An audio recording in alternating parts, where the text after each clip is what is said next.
Confesso a todos vocês que este vídeo é um dos vídeos mais impactantes que eu já postei aqui neste canal. Um ex-padre deu um relato surpreendente e acredite se quiser, ele contou tudo a respeito do que acontece dentro da Igreja Católica e até o Papa quis calar a sua boca. Assista comigo este vídeo até o final, logo após a vinheta.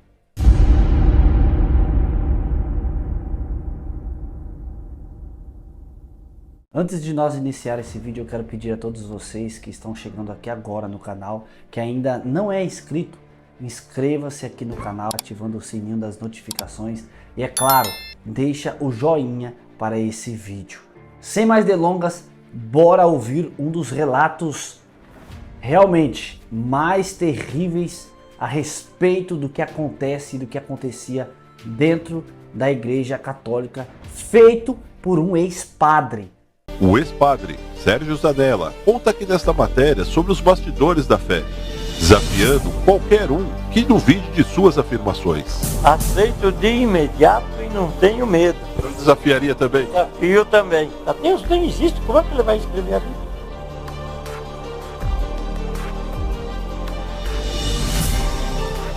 Professor Sérgio Zanella, o senhor entrou para o sistema religioso, né, estudou, fez um seminário, foi um padre e posteriormente o senhor saiu da igreja. O que levou o senhor a entrar e a sair da igreja? Bem, entrar na igreja foi para estudar, porque eu vivia no interior de Santa Catarina, no meio rural, não gostava de trabalhar em roça, e tinha já meus 11 anos, não sabia ler, não sabia escrever. Aí eu falei para o meu pai que eu não queria ir estudar. Aí o meu pai falou, mas de que jeito estudar? Não tem colégio por aqui. Eu falei, aí dos padres, pode me colocar lá. Aí me colocou no seminário dos padres, em Santa Catarina, na cidade de Umerê, que fica perto da minha cidade, que é Pinheiro Preto. Aí eu entrei lá e em 2 anos eu aprendi a ler e escrever, né? E aí eu segui os meus estudos. E já com 14 anos eu já começava a escrever poemas, fazer textos, porque me entusiasmei com a leitura e de ler outros textos. Agora, por que eu deixei a igreja? Eu era um cara profundamente religioso e acreditava que no meio da igreja existia realmente as obras que se falava tanto de ajuda pobre, de ajuda a gente necessitada. Quando eu percebi aos 27 anos que aquilo nada era feito, então eu comecei a me revoltar. E a principal revolta que veio foi porque tinha a entidade que seria semelhante às ONG de hoje, né? Em que se dizia lá, a gente dá tantos pratos de comida para pobre por mês. Distribuímos tantos colchões para os pobres. E isso nada era feito. E quando essas atas eram enviadas ao governo, então vinha uma verba para a igreja local em que eu estava. Só que eu, percebendo que isso não estava, me revoltou. E quando aparecia algum pobre para pedir alguma coisa, não se dava nada. Então esse foi o fundamental que me levou a escrever A Igreja Traída. Professor, quando o senhor diz que serviu uma paróquia regional na cidade de Santa Catarina, que levou o senhor realmente a ter uma noção um pouco mais ampla de que isso estaria acontecendo não somente naquele circuito interiorano, e sim num âmbito geral? Eu preciso me explicar um pouco. Em Santa Catarina, eu fiquei lá nesse seminário durante 2 anos. Né? Depois eu vim para São Paulo. Tá? Quando eu tinha 2 anos, 2 anos e meio, lá pelos 15 anos, eu vim para São Paulo. Tá? Para continuar os estudos aqui em São Paulo. Foi aí que eu comecei a perceber as falcatruas do meio da igreja. E fiquei muito quietinho, né? Mas eu aprendia o que eles ensinavam, recebia tudo passivamente, mas sempre com uma crítica que eu guardava dentro de mim. Mas só que essa revolta que me vem, ela vem só aos 27 anos, quando eu já era ordenado padre. Quando o senhor cita que se revoltou contra determinadas falcatruas, né? O que seriam exatamente? São o comércio exercido dentro da igreja, em que, em vez de se fazer as coisas para o povo mais humilde, mais necessitado, só se fazia através de cobrança e de dinheiro. Não era um desprendimento, mas era fazer, por exemplo, cobrar missa, cobrar batizado, cobrar casamentos. Eu era contra isso. Né? E não cobrava. Só quando eu fui ordenado padre e não cobrava o que eu fazia como padre, o bispo mesmo já exigiu que eu mandasse a porcentagem para a cúria. Quem era o bispo? O bispo era Dom Evaristo Arns, aqui da Zona Norte de São Paulo. Tá? Ele é um excelente bispo. Ele era, assim, socialmente e politicamente muito respeitado, porque ele era, inclusive, contra a ditadura na época. Só que internamente ele era muito rígido. E aí nós começamos a ter a desavença. Fui suspenso por ele como padre, né, por causa dessas ideias e por causa dos movimentos que eu liderava. Ele queria encampar para a Igreja Católica e os estudantes não quiseram, se propuseram contra a encampação do movimento estudantil pela igreja. Aí começamos a desavença e chegou até o momento em que eu fui suspenso de padre. E aí, num mês e pouco, eu escrevi esse livro, A Igreja Traída, em que eu faço um relatório de que eu estava insatisfeito dentro do que estava acontecendo com a igreja. Nesse dado momento que o senhor foi suspenso, como foi esse diálogo? Não, o diálogo foi de que eu devia voltar a ser unicamente sacerdote e seguir os dogmas da igreja e os ensinamentos eclesiásticos. E eu falei que não faria isso, porque eu não acreditava naquilo que eles tinham me ensinado dentro da igreja. Aí então eu fui suspenso. Porque eu achava uma falsidade muito grande de falar em fazer bem aos outros, fazer caridade aos outros e não se fazer nada. Tá? Isso eu achava profundamente desonesto comigo mesmo. Eu não me achava honesto a seguir aqueles princípios propostos lá dentro. Professor, logo após esses incidentes, o senhor resolveu renunciar, né, à postura de padre, ao cargo de padre, foi isso? Não. Ali eu fiquei ainda dentro do seminário. Pio XII aqui embaixo, né? Aqui no Jaçanã.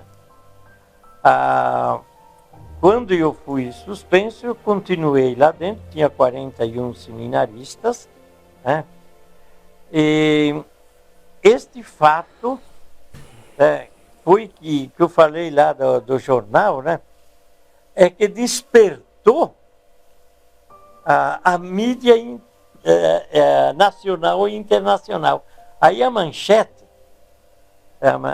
não, ou a revista O Cruzeiro, fez uma reportagem sobre o livro A Igreja Traída. Bem, isso divulgou no Brasil inteiro e internacionalmente. O senhor ainda era um padre? Ainda era padre, né? E eu não parava de falar contra a igreja e estava revoltado contra a suspensão que eu tinha recebido. Então, este fato, o bispo tinha feito a parte dele, né? Tinha me expulsado. Eu ainda estava lá. Aí o que acontece? Veio o emissário do Papa falar comigo. Veio de Roma para São Paulo. Roma, para que eu calasse, ficasse quieto, não falasse mais contra a igreja, dos desvios da igreja. Agora, eu não vou falar aqui o que eu falei no livro, senão ninguém vai ler o livro, né? Porque o livro está para sair a 3ª edição, vamos ver se ele sai, né? Aí veio esse emissário, Roma, e ele me fez um interrogatório mesmo, igual uma inquisição, né? Para ver se eu realmente... Sob ameaças? Hein? Sob ameaças? Ele me ameaçou da seguinte maneira, que era, primeiro foi isso aqui. Ele falou, se você desdizer todas as críticas que você fez à igreja, e você me assinar esse papel aqui de que foram equívocos teus, nós vamos te dar 4 anos em Roma como turista do Vaticano. Mas você tem que assinar esse papel que está aqui, e me apresentou o papel, para eu dizer tudo o que tinha escrito lá. Né? Você vai ficar 4 anos lá, sem gastar nada, como um turista na Europa. Eu falei para ele o seguinte, prefiro comer capim no Brasil que marmelada em Roma. E ele deu um tapa na mesa e falou assim, te dou 24 horas para deixar o convento. Eu, no mesmo instante, falei, já vou embora. Peguei uma batina velha que tinha lá, saí sem dinheiro, sem nada, né? E deixei os seminaristas lá e fui lá num boteco lá na frente da igreja lá e pedi uma caipirinha, falei, me dá uma caipirinha aí, né? E ele me deu tudo. Por quê, padre? Ele não me chame mais de padre, que eu não sou mais nada. Como eu não parava, né? Porque a mídia começou a pegar e divulgar, não só aqui a mídia nacional, mas também internacional. Eu recebi revistas, entrevistas até de Paris, do Japão, que vieram me entrevistar aqui, imprensa, né? Aí, o cardeal de São Paulo e o bispo de Santana, acho que me denunciaram, eu não tenho certeza se eles foram eles, os dois ou um só, para ir ao DOPS. Eu fui. Daí, eu chegando lá, fui recebido por um senhor muito simpático. Ele falou, nós sabemos bem da tua luta dentro da igreja, tudo. Mas tem o cardeal e o bispo aqui de Santana que acha que você está subvertendo a ordem social. Então nós vamos te pedir uma coisa. Não fale mais nada contra a igreja, não escreva mais nada. Você pode ir que nós não vamos mexer com você. Só queremos que você não ofenda mais a igreja. Porque se você continuar a dar entrevista, a escrever contra a igreja, nós vamos te buscar. Se você entrar por esta porta, vai ser muito difícil você sair vivo de lá. Isso era uma época de ditadura militar, é bom a gente especificar muito bem isso. Era a época da mais ferrenha ditadura militar, 68 para 69.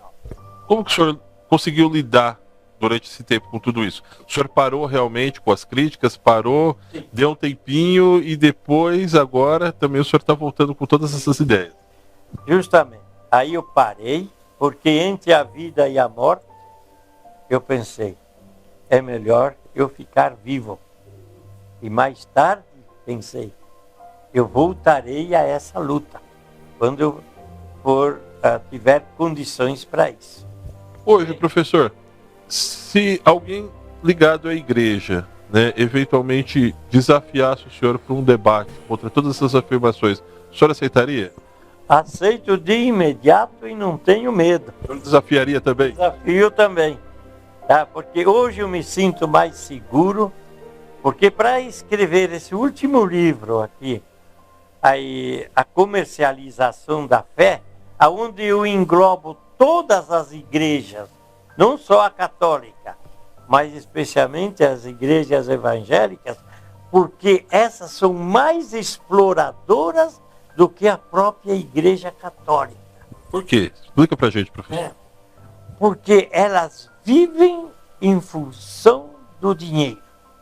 Fazem milagres para receber o dinheiro. Nada do que elas fazem de milagres é uma realidade. É simplesmente uma falcatrua. Quando eu falo falcatrua, eu entendo assim, é uma montagem do milagre. E eu até posso dar exemplos disso. Tá? Posso dar um exemplo dessas igrejas evangélicas? É o seguinte. Tem gente que vai lá com bengala. Tá?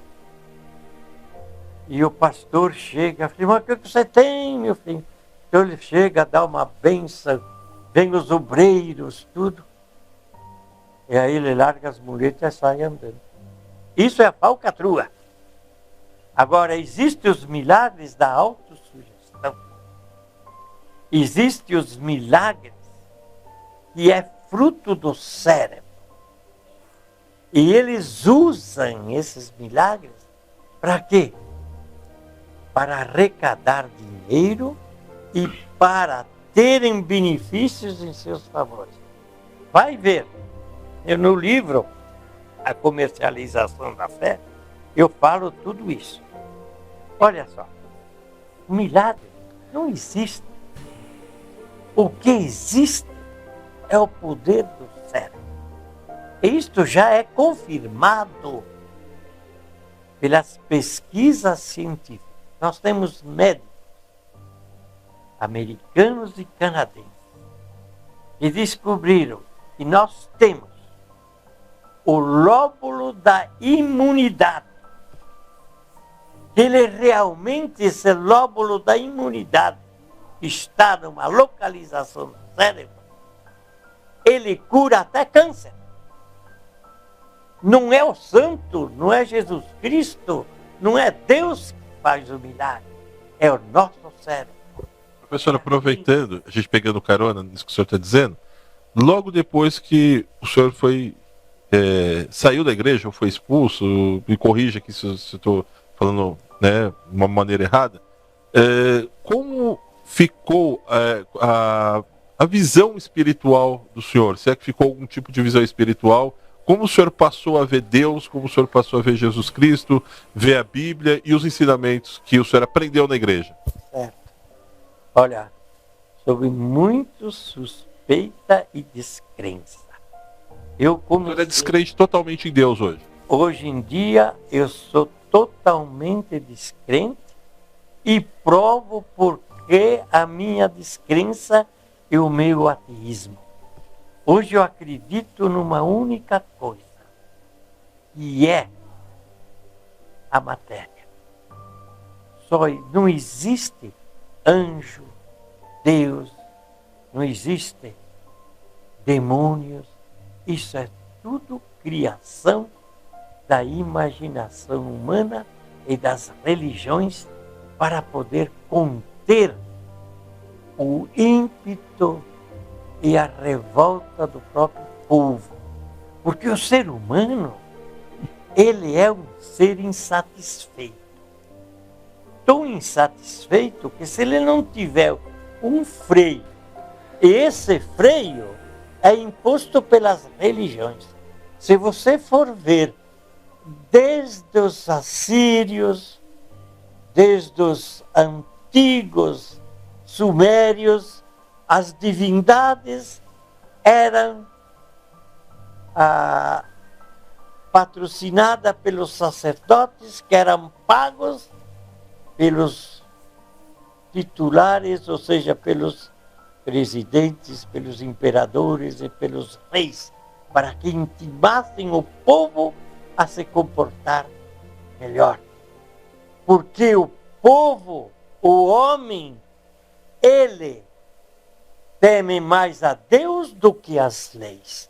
As leis não têm muito valor para eles, mas Deus e as divindades o homem teme desde a antiguidade. E nisso os governantes e as religiões é que trabalham. Agora, eu também falo uma coisa. A religião, no fundo, ela é necessária. Porque se ela não existisse, precisaria ser inventada. Aqui eu estou plagiando Voltaire, porque Voltaire, ele falou uma vez, se Deus não existisse, precisaria ser inventado, porque senão nós homens seríamos pior que os animais.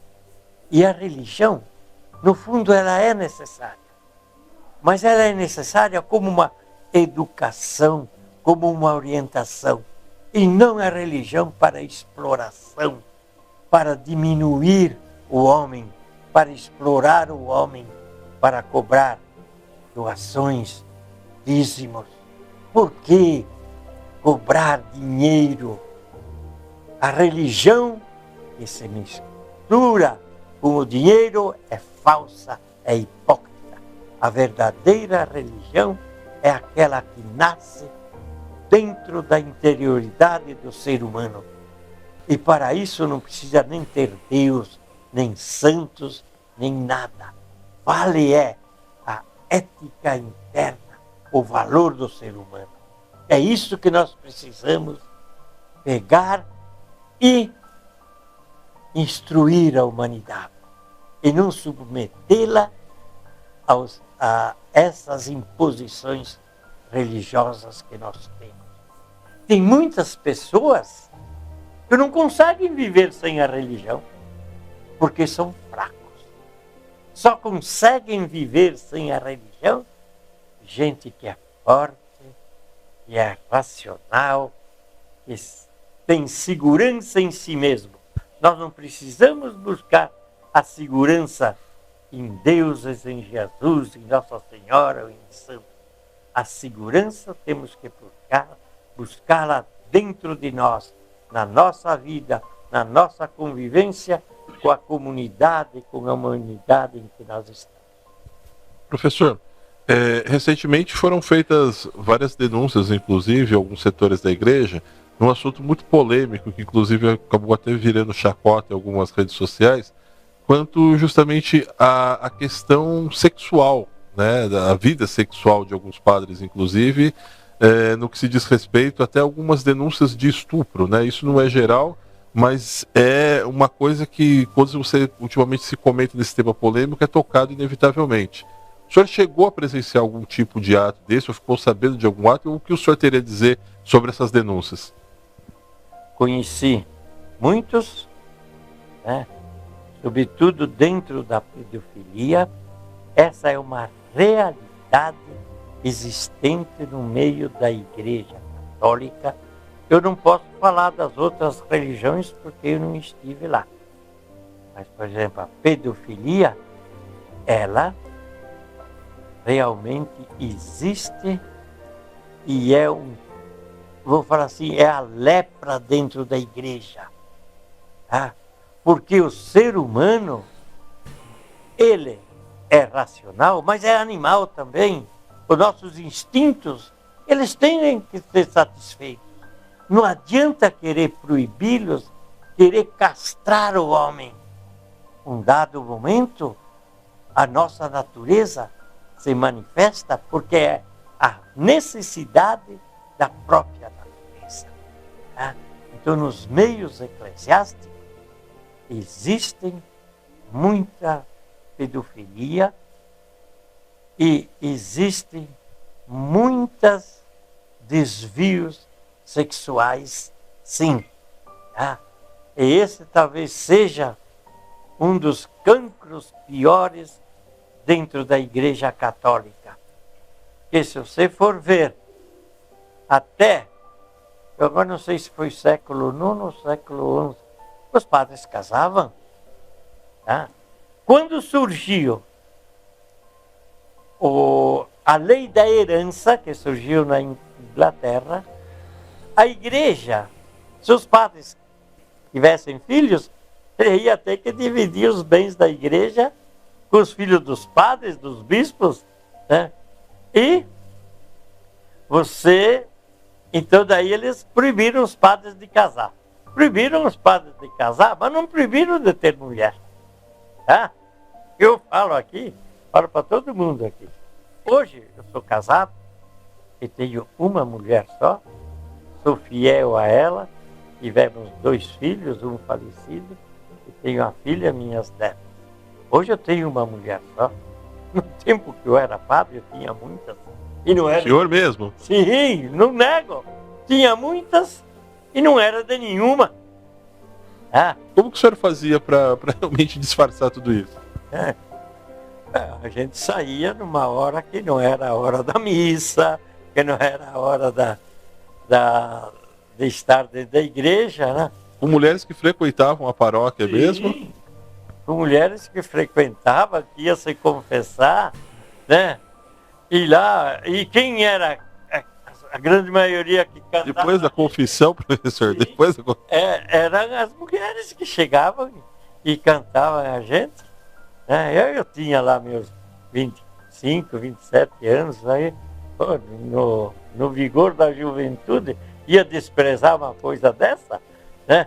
Só que se eu fosse bobo. Mas quando o senhor disse que presenciou alguns casos de pedofilia, isso foi no seminário ou realmente foi na questão, já como padre, que o senhor presenciou, deve ter presenciado, não sei, algumas coisas? E como que o senhor conseguiu lidar com isso? Olha, eu falo a verdade. Eu conheci, né, os fatos dentro, quando era dentro do seminário, e a gente sabia, mas era proibido de comentar. Mas a gente sabia, né? Que tal acontecia, que tinha padre pedófilo, e às vezes o padre, quando ele era... Essa pedofilia era cometida exatamente com quem? Com as crianças de 7, 8, 10. Frequentavam a igreja? Sim, que frequentavam a igreja. Tá certo? E era isso mesmo que acontecia. Quando isso caía no povo, o povo começava a desconfiar e o bispo e os superiores percebiam, mandava esse padre para outro lugar. Isso que se fazia. Tá? Então ele estava, por exemplo, aqui, mandava ele lá para o Nordeste. Tá? Sei lá, ele cometia, depois mandava para outro lugar. Muito difícil, você jogava ele. Se ele não fosse padre, fosse seminarista, daí eles excluíam. Né? Mas se fosse padre, eles não mandavam eles embora. Tá? Nem suspendia, só transferia para o lugar. Tá? Aqui, eu nunca soube aqui de bispo, mas eu sei até de bispos, por exemplo, nos Estados Unidos, em outros países, até bispos, hoje em dia estão sendo processados por questões penais. Professor, recentemente, o Papa anterior pediu alguns perdões para a humanidade por alguns crimes cometidos pela igreja em séculos passados. O que o senhor poderia citar sobre isso e a sua ótica sobre isso? Mudou realmente a coisa de lá para cá desde que ele fez esse pronunciamento? Olha, eu não estou lá dentro agora. Mas pelo que o senhor viveu? Mas pelo que eu vivi, não deve ter mudado não. Porque as situações ainda existem. Tá? E a questão sexual é uma questão humana. Não é uma questão de lei e de imposição. Tá? E isso ela é natural. Tá? E todo ser humano, ele tem a necessidade de satisfazer seus instintos. Não é por uma lei ou por uma imposição, você vai suspender os teus instintos. Né? Sobre a questão dos exorcismos que são realizados pela igreja. O senhor chegou a participar de algum exorcismo? Ou estudou sobre isso realmente? Como funciona? O senhor aponta essa questão também para o lado psicológico? A questão da demonologia também é colocada de lado sob sua ótica? Sim, primeiro, eu não creio em demônios nem em anjos, quanto menos em Deus e em santos. A questão do exorcismo nada mais é do que um fator psíquico. Não existe o demônio que incorpora o ser humano. Existe uma doença psíquica do cérebro. Somente isso. O exorcismo é simplesmente, vou falar assim, é para chamar a atenção, para fazer chamariz, porque as pessoas ficam todas alvoroçadas diante daquilo, expulsou o demônio. Aí o cara, isso não existe, isso é puramente cerebral. Você chegou a participar de algum? Não, nunca participei de exorcismo nenhum, né? E não tenho estudo profundo assim de como exercer o exorcismo. Embora eu tenha recebido a ordem de ser exorcista dentro da igreja, né? Mas eu nunca fiz exorcismo nenhum. Dentro desses livros que foram publicados recentemente, o senhor sente, de repente, algum tipo de medo, algum tipo de receio de ferir as pessoas que realmente são adeptas ao catolicismo, aquelas pessoas que frequentam a igreja? Por exemplo, no Brasil, nós temos os inúmeros fiéis de Nossa Senhora da Aparecida, né, que são pessoas que realmente alegam terem recebido milagres. O senhor, como já disse, sua opinião sobre milagres e etc. Alguém, por exemplo, já leu esses livros, pessoas que são totalmente contra o seu ponto de vista, e já abordou o senhor negativamente, seja na rua, seja congressos ou alguma festividade, por exemplo? Sim, já tive gente que recebeu ameaças, por exemplo? Não. Ameaças, assim, não sofri nenhuma ameaça. Mas tive muitas críticas, tive muitas objeções, isso aí eu tive. Tá? E, inclusive, porque eu sou muito materialista, né?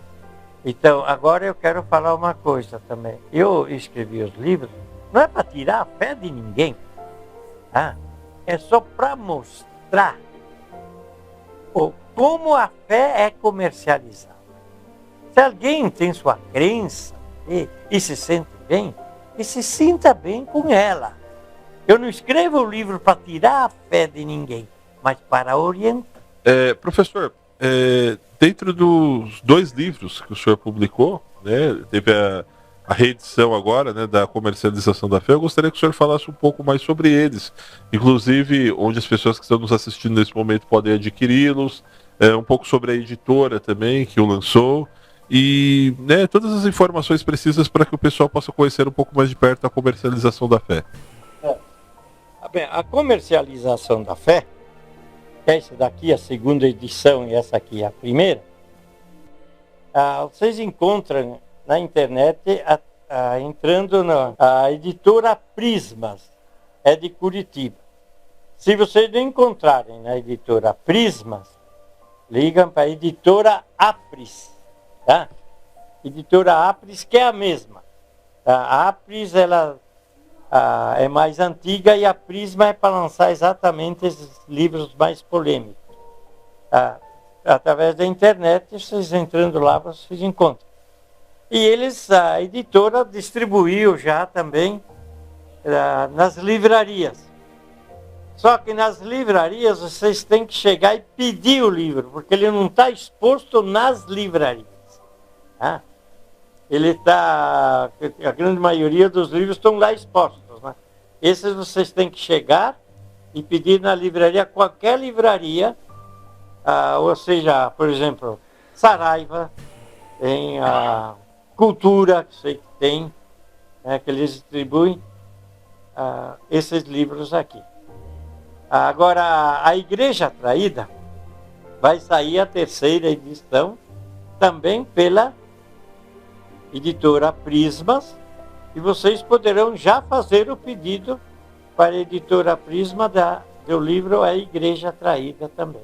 E depois de lançado, eles estão querendo lançar aqui na Paulista, na Cultura da Paulista. Afirmo que eu desafio qualquer um e debato com qualquer um sobre o que eu escrevi nesses livros. Tá?